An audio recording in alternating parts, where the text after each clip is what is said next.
दिख रहा है आपको? स्क्रीन दिख रहा है?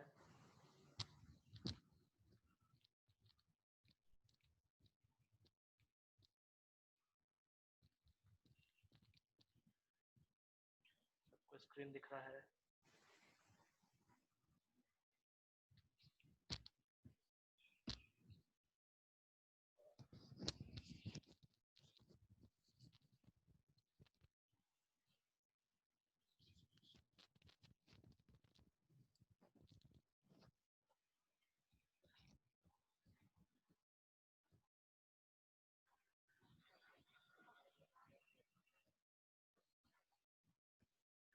देखिए, आज हम पढ़ेंगे ideal solutions, non ideal solutions, उनके एग्जांपल्स।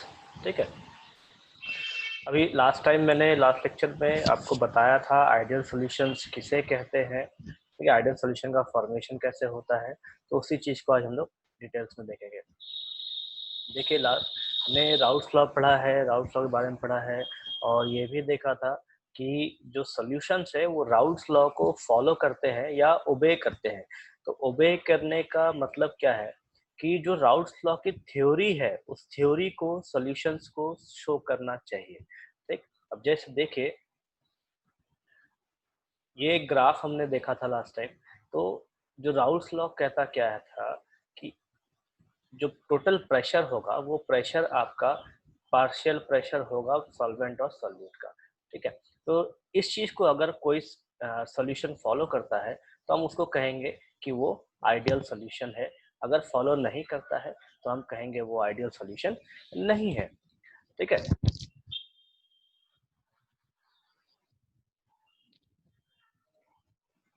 देखिए, आइडियल सॉल्यूशंस होने के लिए जरूरी क्या है। अब राउल्स लॉ ने क्या कहा कि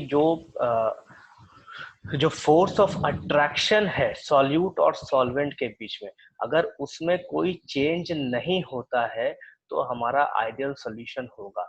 जैसे अगर हमारे पास सॉल्यूट है, सॉल्यूट प्लस सॉल्वेंट,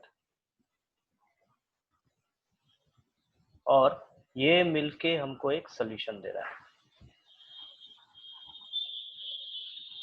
ठीक, तो हम क्या जानते हैं कि सॉल्यूट और सॉल्वेंट जब एक सॉल्यूशन बनाएगा तो या तो दोनों के बीच में फोर्स ऑफ अट्रैक्शन होगा। ठीक है, और जाहिर सी बात है फोर्स ऑफ अट्रैक्शन होना चाहिए तब जाके हमको सॉल्यूशन मिलेगा। तो इस कंडीशन में दो चीजें हमारे पास निकल के आती है, या तो ये प्रोसेस जो है वो एक्सोथर्मिक होना चाहिए या फिर ये प्रोसेस एंडोथर्मिक होना चाहिए। मतलब या तो एनर्जी रिलीज होना चाहिए या फिर एनर्जी एब्जॉर्ब होना चाहिए। तो इन दोनों कंडीशन में चेंज कहाँ पे हो रहा है? तो चेंज क्या हो रहा है?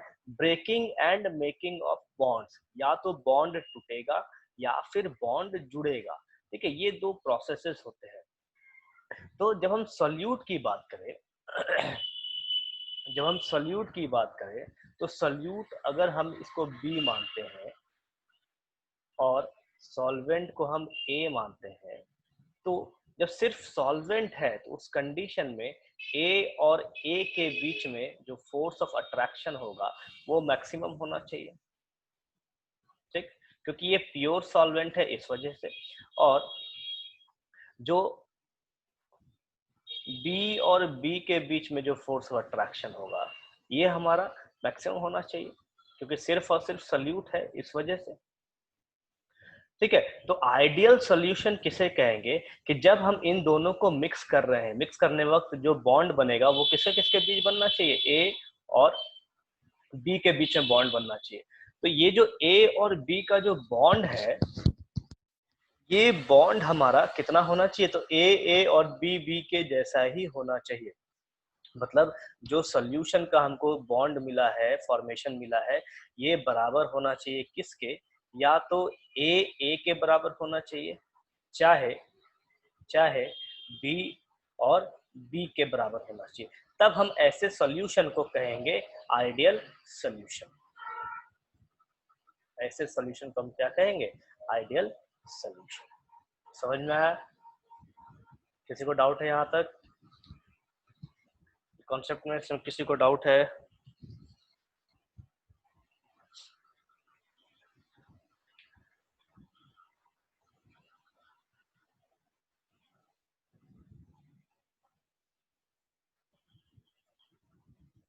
क्या डाउट है रोशन?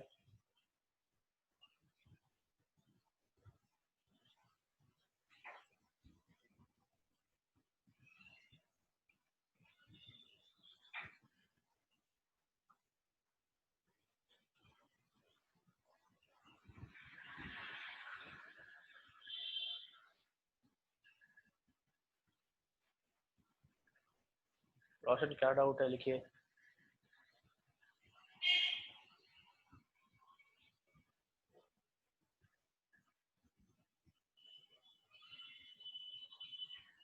जैसे देखो, हम एक्चुअली देखते कैसे हैं कि ए जैसे सॉल्वेंट है, ठीक है, मान लीजिए हमारे पास यहाँ पे हमने एक लिया H2O, ठीक है, और हमने एक लिया इसमें सपोज कीजिए C2H5OH, ठीक। तो हमारे पास दो मॉलिक्यूल होगा H2O का, ठीक है। तो इस मॉलिक्यूल को, एक मॉलिक्यूल को दूसरे मॉलिक्यूल से अलग करने में जो हीट हमको लगेगा, हम उसको चेक करेंगे, ठीक। उसके बाद यहाँ पे हमारे पास दो मॉलिक्यूल होगा C2H5OH का, तो इन दोनों को तोड़ने में जो हमें हीट लगेगा हम उसको चेक करेंगे, ठीक है। और उसके बाद हम इन दोनों को एक साथ कंबाइन करेंगे और तब हम देखेंगे कि इनको तोड़ने में हीट कितना लगता है। तो हम ऐसे कंपेयर करते हैं बॉन्ड्स को, ठीक है। ठीक है,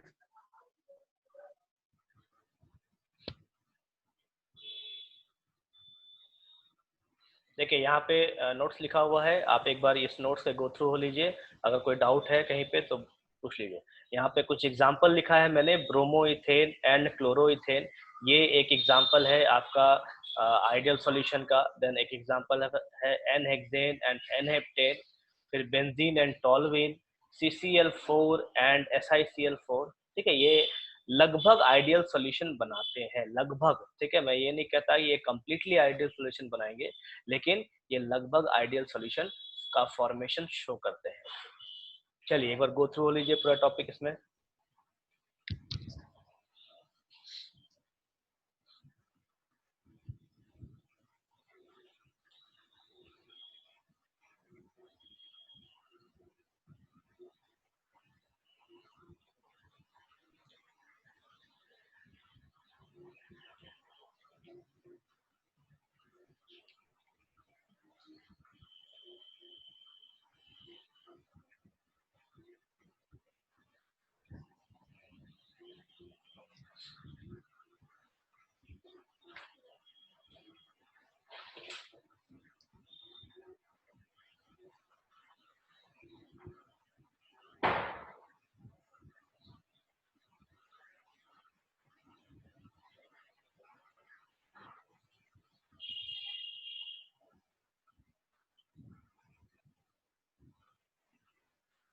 हाँ, ये ऑब्जर्व्ड लिक्विड पेयर है। ये इन सब लिक्विड्स में देखा जाता है कि जो इंटरेक्शंस है मॉलिक्यूल्स का वो लगभग सेम होते हैं, ठीक है। मैं बार बार बोल रहा हूँ लगभग सेम होते हैं, क्योंकि ideal solution does not exist, ठीक है।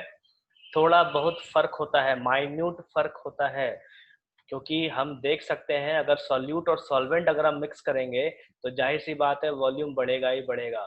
देन कुछ ना कुछ हीट रिलीज होगा ही होगा। ऐसा संभव नहीं है कि दो मॉलिक्यूल्स अगर आपस में जुड़ रहे हैं या टूट रहे हैं तो हीट रिलीज या एब्जॉर्ब ना हो, ठीक है। इसीलिए मैं कह रहा हूँ ideal solutions does not exist, थोड़ा ना थोड़ा फर्क होगा ही होगा।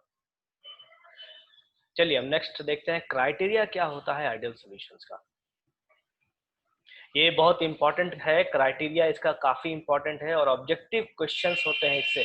जैसे दे मस्ट ओबे Rouse law at all concentration and at all temperature, ठीक है। कहने का क्या मतलब है कि अगर हमारे पास एक में सोल्यूट है और एक में सॉल्वेंट है, तो अगर इसका सोल्यूशन बन रहा है, सपोज कीजिए ये हमने क्या किया, रूम टेम्परेचर बनाया 25 या 27 डिग्री सेल्सियस पे, ठीक है। 25 चाहे 27 डिग्री सेल्सियस पर अगर हमने कोई सोल्यूशन बनाया है, तो राउल्स लॉ कहता क्या है कि आइडियल सोल्यूशन यही प्रोसेस हर टेम्परेचर पे देगा। मतलब अगर 27 से हम इसको 37 डिग्री सेल्सियस कर दें तो भी सोल्यूशन आइडियल कंडीशन शो करेगा, अगर इसको 50 डिग्री सेल्सियस कर दिया जाए तो भी आइडियल कंडीशन शो करेगा, ठीक है, मतलब हर टेम्परेचर पे और हर कंसंट्रेशन पे आइडियली बिहेव करना चाहिए। ये हो गया हमारा पहला पॉइंट। देन सेकंड है the heat of solution should be equal to zero, मतलब डेल्टा एच जो है मिक्सिंग के वक्त जीरो मिलना चाहिए, तो ये संभव नहीं है, इसलिए मैं बोल रहा हूँ ideal solution does not exist. ठीक है, जब भी अगर एक सॉल्यूशन बनता है तो वहां पे डेल्टा एच का कुछ ना कुछ वैल्यू होगा ही होगा, चाहे प्लस में चाहे माइनस में।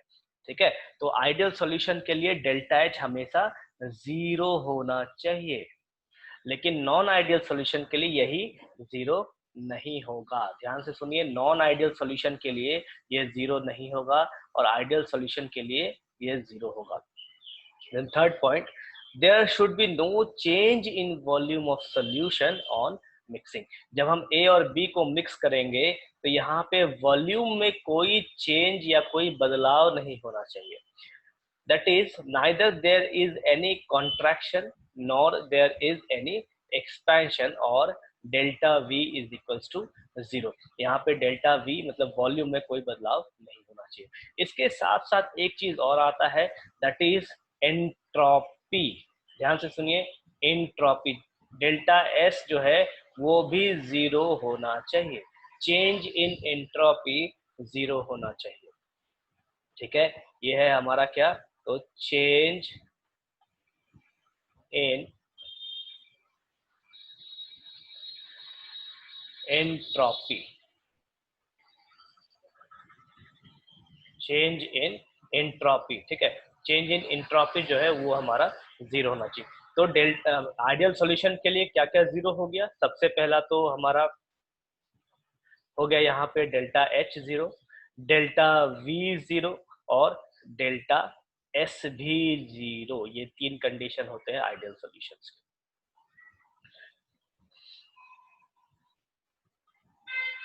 यहाँ तक कोई डाउट है तीनों पॉइंट समझने में?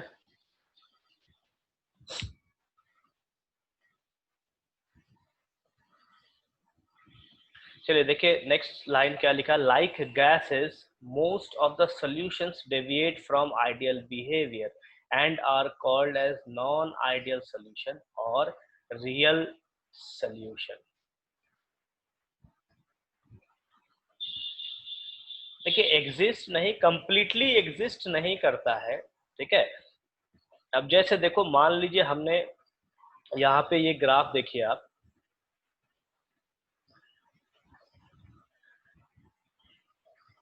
अब ये ग्राफ आप देखो तो यहाँ पे हमने क्या देखा है कि एक हमारे पास सॉल्यूट है। ठीक है, एक हमारे पास सॉल्यूट का हिस्सा है, एक हमारे पास सॉल्वेंट का हिस्सा है, पी ए और पी बी है मान लो।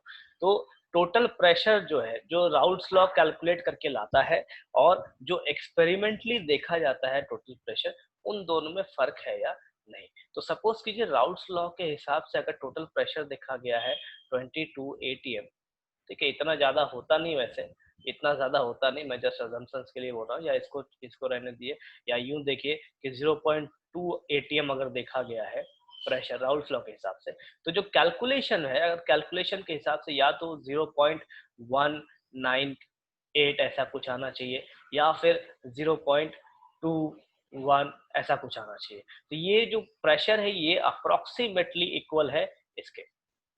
ठीक है, इसलिए हम कहते हैं कि ये जो सॉल्यूशंस है ये आइडियली बिहेव करते हैं क्योंकि ये राउल्ट्स लॉ को फॉलो करते हैं।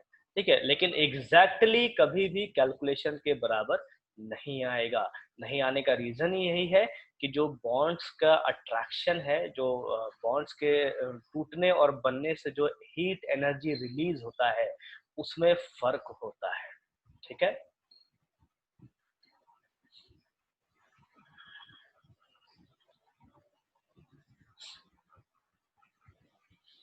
Then real solutions do not obey Raoult's law over entire range of composition। real solution कहने का मतलब है नॉन आइडियल solution, वो solution जो हम यूज करते हैं या जो हम डेली लाइफ में देखते हैं। It is observed that by progressive dilution all solutions tend to reach a state where they behave ideally। अभी इस लाइन का मतलब क्या है, तो देखिए अगर हमने क्या किया, एक कंटेनर लिया, हमने एक कंटेनर लिया है, यहाँ पे एक सॉल्यूशन है, ठीक है। अब हम क्या करेंगे इस सॉल्यूशन में, इस सॉल्यूशन में हम सॉल्यूट नहीं, सॉल्वेंट ऐड करना चालू कर देंगे, ठीक है। सॉल्वेंट धीरे धीरे ऐड करेंगे और इस सॉल्यूशन को हम कंसेंट्रेटेड सॉल्यूशन से डाइल्यूट सॉल्यूशन की तरफ बढ़ाएंगे, मतलब हम इसको पतला से पतला करते चले जाएंगे धीरे धीरे, ठीक है। तो कहता क्या है कि जब एक कंसेंट्रेटेड सॉल्यूशन को डाइल्यूट किया जाए, मतलब धीरे धीरे उसको पतला से पतला किया जाए, तो ये आइडियल सॉल्यूशन की तरह बिहेव करने लग जाता है, ठीक। आइडियल सॉल्यूशन की तरह बिहेव करने लग जाता है। अभी ऐसा क्यों कहते हैं, ठीक है।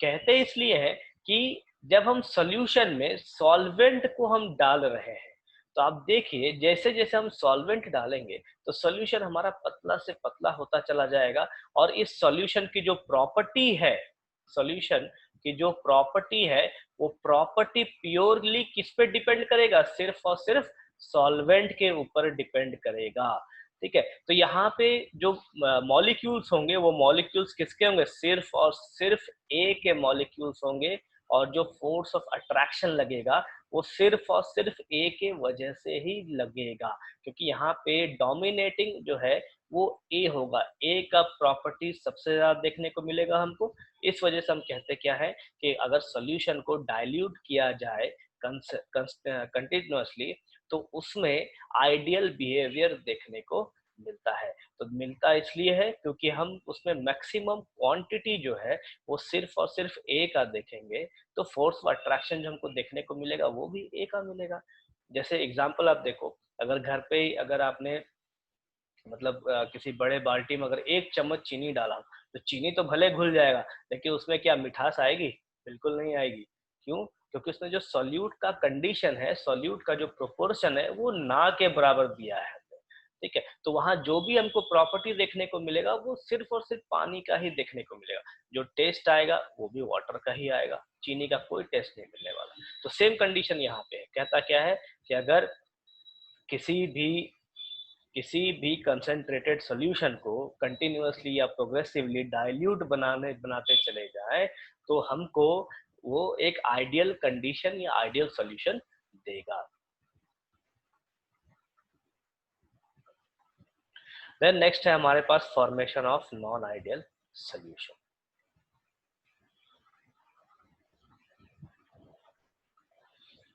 अभी formation of non ideal solution होता कैसे है, तो देखिए इसमें ये ग्राफ है, ग्राफ हमको समझ में आना चाहिए, और ग्राफ बनाने का तरीका क्या है। जैसे देखो यहाँ पे मैंने दो चीजें दिखाई है, एक तो है पॉजिटिव डेविएशन और एक है हमारा नेगेटिव डेविएशन, ठीक है। Positive deviation from Raoult's law and negative deviation from Raoult's law, ये दो कंडीशन है हमारे पास। तो अब जैसे देखिए यहाँ पे हमने क्या किया, ये एक क्लोज्ड कंटेनर ले लिया या क्लोज्ड बर्तन को ले लिया, जिसमें हमने सॉल्यूट और सॉल्वेंट दोनों रखा है। अब आप क्या करो, यहाँ पे हीट सप्लाई करो, ठीक है। हीट सप्लाई करेंगे तो होगा क्या कि दोनों का भाप बन के बाहर आएगा, ठीक। अब भाप बन के बाहर आ रहा है, तो यहाँ पे जो प्रेशर डेवलप हुआ है उसको हम क्या कहेंगे, टोटल प्रेशर, ठीक है। उसके बाद हम क्या करेंगे, इसका मैथमेटिकल कैलकुलेशन करेंगे। मैथमेटिकल कैलकुलेशन हम क्या बताएंगे कि ये जो लाइन है ये हमको टोटल प्रेशर देखने को मिल रहा है, और उसके बाद हम प्रैक्टिकल वैल्यू निकालेंगे इसका, ठीक। जब प्रैक्टिकल वैल्यू मैथमेटिकल कैलकुलेशन से अधिक हो जाए, ध्यान से सुनिए, जब ये प्रैक्टिकल वैल्यू, ये जो प्रैक्टिकली हम देख रहे हैं, इसका वेपर प्रेशर या यूं कहिए टोटल प्रेशर इसके मैथमेटिकल कैलकुलेशन से अधिक हो जाए, तो हम इसे कहेंगे पॉजिटिव डेविएशन, ठीक है। ध्यान से सुनिए, जब प्रैक्टिकल वेपर प्रेशर या टोटल प्रेशर आपका मैथमेटिकल राउल्ट्स लॉ से बढ़ जाए, तो हम उसको कहेंगे पॉजिटिव डेविएशन। और जब mathematical total pressure Raoult's law का अगर वो बढ़ जाता है प्रैक्टिकल प्रेशर से, तो उसे हम कहेंगे नेगेटिव डेविएशन। या यूं कहिए कि जो वेपर प्रेशर क्रिएट हो रहा है, टोटल वेपर प्रेशर, अगर ये टोटल वेपर प्रेशर बढ़ जाए किससे, पी टोटल से, ठीक। अब ये पी टोटल क्या है, तो यहाँ पे हम लिखेंगे प्रैक्टिकल वैल्यू, और सॉरी, और यहाँ पे हम लिखेंगे राउट्स लॉ मैथमेटिकली, ठीक है। तो ये जब कंडीशन होगा तो हमको नेगेटिव डेविएशन देखने को मिलेगा, और जब ये कंडीशन होगा मतलब P T, P T practically अगर बढ़ जाए पी टी मैथमेटिकल से, तो हमको पॉजिटिव डेविएशन देखने को मिलेगा, ठीक है। अब यही चीज ग्राफ में हम कैसे बनाते हैं, चलिए यहाँ पे ग्राफ देखते हैं। जैसे यहाँ पे हमारे पास स्ट्रेट लाइन्स है, एक स्ट्रेट लाइन यहाँ है, देन एक स्ट्रेट लाइन यहाँ पे है। अब जब पॉजिटिव डेविएशन की हम बात करें तो पॉजिटिव डेविएशन में हर ग्राफ बढ़ के मिलना चाहिए। तो ये जो स्ट्रेट लाइन यहाँ पे है, ये स्ट्रेट लाइन हमको प्योर फॉर्म में है, उसी जगह पे, मतलब प्योर फॉर्म नहीं, जो ये हमारा मैथमेटिकल रिलेशन है, और ये जो हमारा ग्राफ है जो ऐसे करके उठ के गया है, ये हम कहेंगे प्रैक्टिकल ग्राफ है। उसी तरीके से ये हमारा कैलकुलेटेड ग्राफ है, और ये जो ऐसे उठा है ऊपर, ये हमारा प्रैक्टिकल ग्राफ है। तो इसका जो टोटल प्रेशर है यहाँ पे, ये टोटल प्रेशर, ये हमारा कैलकुलेटेड है, और ये हमारा प्रैक्टिकली देखा जाता है। सेम कंडीशन यहाँ पे, ये कैलकुलेटेड और ये प्रैक्टिकली, दिस इज कैलकुलेटेड, ये कैलकुलेटेड, ये प्रैक्टिकल है, और ये प्रैक्टिकल है, ठीक है। चलिए देखें क्या लिखा है इसमें। Solutions which show higher experimental values of pressure, मतलब P total, than those calculated from Raoult's law are said to show positive deviation from Raoult's law. Example, solution of cyclohexane and ethanol. जब इसका हम solution देखते हैं तो हमको positive deviation देखने को मिलता है। Then second point, solutions which show lower experimental values of pressure, मतलब जो एक्सपेरिमेंट में जो प्रेशर आया है, अगर वो राउट्स लॉ के कैलकुलेटेड प्रेशर से कम हो तो हम उसे नेगेटिव डेविएशन कहेंगे। एग्जांपल है क्लोरोफॉर्म और एसीटोन। क्लोरोफॉर्म और एसीटोन का जो सॉल्यूशन है वो हमको नेगेटिव डेविएशन शो करता है। चलिए इस ग्राफ को, इस लाइन को आप एक बार ढंग से देखिए, फिर आगे चलेंगे।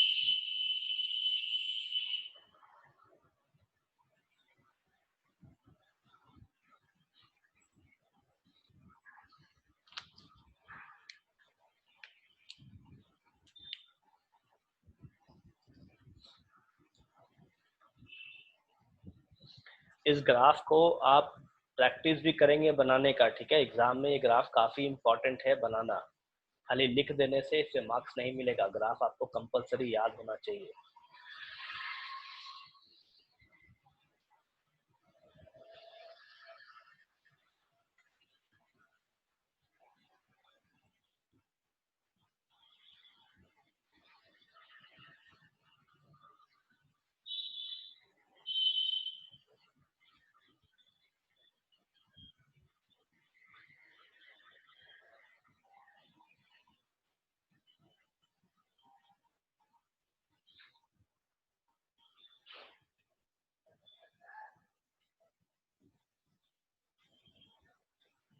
डेविएशन का मतलब है कि जो हमको पता है उससे अलग होना चाहिए। डेविएशन का मतलब होता है बदलाव। यहाँ पे डेविएशन झुकाव नहीं है, ठीक है, ध्यान से सुनिए, यहाँ पे झुकाव नहीं है, यहाँ पे है बदलाव या कुछ अलग, ठीक।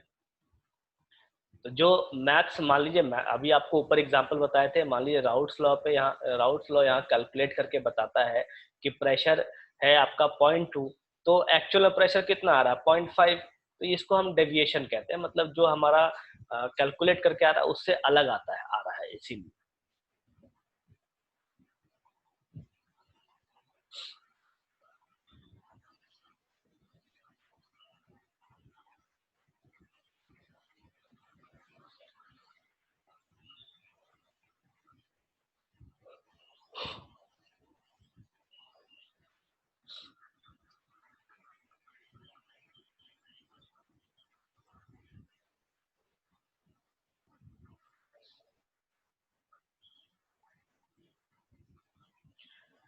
दोनों में डिफरेंस ये है कि एक में राउट्स लॉ से ज्यादा प्रेशर आता है, ये जो ऊपर का ग्राफ बन रहा है इसमें राउट लॉ के कैलकुलेशन से ज्यादा प्रेशर आता है, और एक में राउट्स लॉ के कैलकुलेशन से कम प्रेशर आता है। ठीक है, मतलब यहाँ पे जो वेपर प्रेशर फॉर्म होगा वो वेपर प्रेशर का वैल्यू हमको कम दिखने को मिलेगा प्रैक्टिकली, और यहाँ जो वेपर प्रेशर फॉर्म होगा टोटल वेपर प्रेशर वो हमको प्रैक्टिकली ज्यादा देखने को मिलेगा कैलकुलेशन से। कैलकुलेशन मतलब जो हमने मैथ पेपर में कैलकुलेट करके लिया है कि भाई हमको 10 एटीएम का प्रेशर मिलना चाहिए हमारे हिसाब से, लेकिन जब हम उसको प्रैक्टिकल करते हैं लैब में तो 10 की जगह 8 ही देता है, 7 देता है, 9 देता है, 9.5 देता है, तो हम उसको कहेंगे कि ये डेविएशन है। और कैसा डेविएशन है? Negative deviation. ठीक, मतलब ग्राफ हमारा नीचे की ओर बनेगा। उसी जगह पे जब हमारा 10 से 11 हो जाए, 12 हो जाए, तो हम उसको कहेंगे पॉजिटिव डेविएशन। चलिए आगे देखते हैं। We suppose the two components that are mixed to form a non-ideal solution are A and B। देखो उसी चीज को मैंने यहाँ पे लिखा है, इसको फटाफट आप एक बार रीडिंग कर लीजिए। ठीक है, जो यहाँ पे मैंने समझाया ये दो ग्राफ के बारे में वही चीज यहाँ पे लिखा हुआ है, लेकिन डिटेल्स में लिखा हुआ है। आप इसको एक बार ढंग से पढ़ लीजिए, उसके बाद कोई डाउट है तो पूछिए।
सबका हो गया?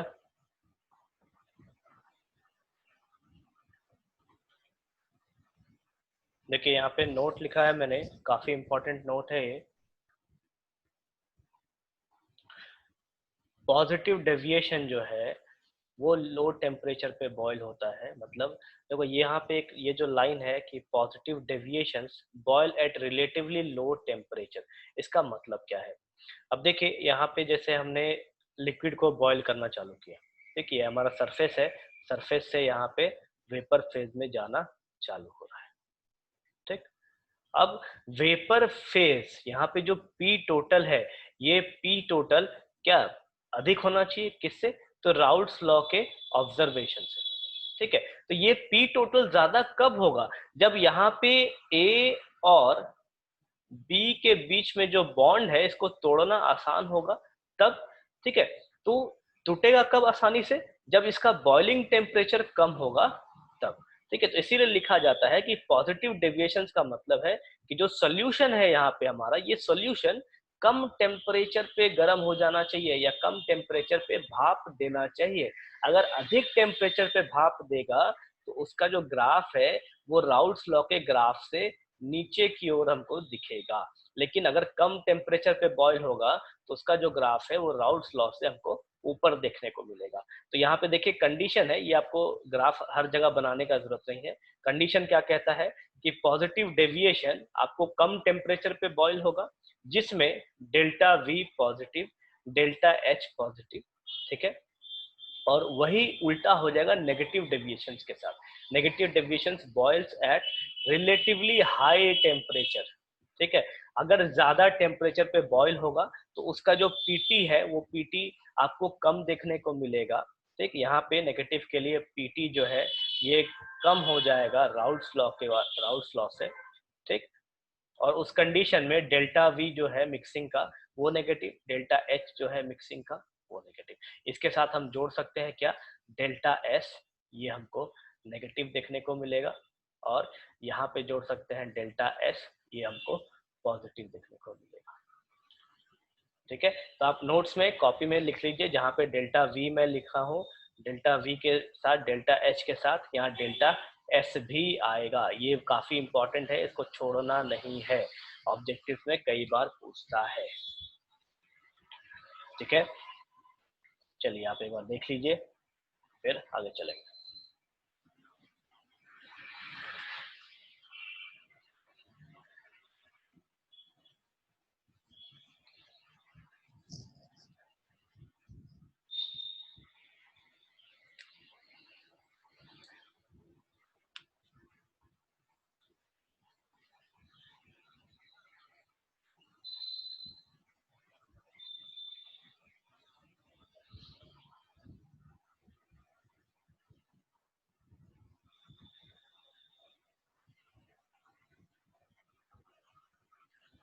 चलिए नेक्स्ट एग्जांपल्स है काफी सारा। देखो एग्जाम में आपको कई बार डायरेक्टली ऑब्जेक्टिव में एग्जांपल्स पूछता है, ठीक है। तो ये जो मैंने एग्जांपल्स लिखा है ये कॉमन एग्जांपल्स है जो बोर्ड में आता है, ठीक है। स्पेशली बोर्ड में, कॉम्पिटिशन्स में नहीं। बोर्ड में आपको पूछेगा कि ये कौन से एग्जाम मतलब कौन से सॉल्यूशंस को डिनोट करता है, ठीक। जैसे आइडियल सॉल्यूशंस के एग्जांपल क्या है उसको डिनोट कौन सा करता है, या ये दे देगा कि बेंजीन और टोल्यूइन का एक सॉल्यूशन है, क्या वो राउल्ट्स लॉ को फॉलो करता है या नहीं। तो फॉलो करने का मतलब है कि आइडियल सॉल्यूशन शो करता है या नहीं। क्वेश्चन को ढंग से सुनिए, एग्जाम में आपको देगा benzene and toluene Raoult's law को फॉलो करता है या नहीं, उसका मतलब क्या है कि आइडियल सॉल्यूशन बिहेव करता है या नहीं। ये सभी एग्जांपल्स जो है ये कॉमन एग्जांपल्स हैं और ये आपको याद होने चाहिए। चलिए फटाफट एक एग्जांपल आप देख लीजिए। ऊपर में मैंने 6 एग्जांपल्स लिखा है आइडियल सॉल्यूशंस का, देन पॉजिटिव डेविएशंस के 10 एग्जांपल दिए हैं मैंने, और नेगेटिव डेविएशंस के 7 एग्जांपल दिए हैं, ठीक है। तो ये सब आपको याद होना चाहिए। याद करने का तरीका है लिख लिख के प्रैक्टिस कीजिए। चलिए फटाफट एक बार देख लीजिए, फिर आगे चलेंगे।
ठीक है, नेक्स्ट है हमारा एजियोट्रॉप्स।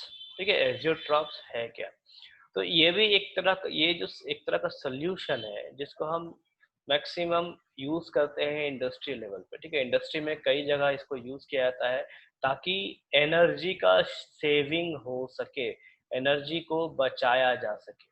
ठीक, तो एनर्जी को बचाने का मतलब है कि हम कहीं ना कहीं पैसे को भी बचा रहे हैं, और इस वजह से इसको यूज किया जाता है। स्पेशली केमिकल इंडस्ट्री में इसको यूज किया जाता है।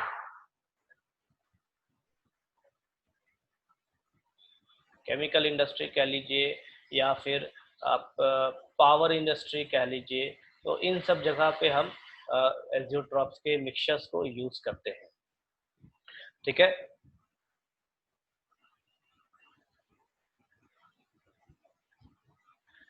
सम लिक्विड्स, देखिए क्या है, some liquids on mixing form azeotrophs which are binary mixtures having same composition in liquid and vapor phase and boil at a constant temperature। कहने का मतलब क्या है कि जो हम सोल्यूशन देखते हैं वेपर फेज में, तो वेपर फेज में जब आपका इस सरफेस लेवल से यहाँ पर वेपर उठा हुआ है, तो कुछ ना कुछ प्रेशर लग रहा है भाप का, तो यहाँ पे जो कंपोजिशन है वेपर का कंपोजिशन, और जो यहाँ पे सोल्यूशन का कंपोजिशन है, ठीक है, दो कंपोजिशन हमारे पास, एक तो यहाँ पे वेपर का कंपोजिशन हमको देखने को मिलेगा और एक यहाँ पे हमको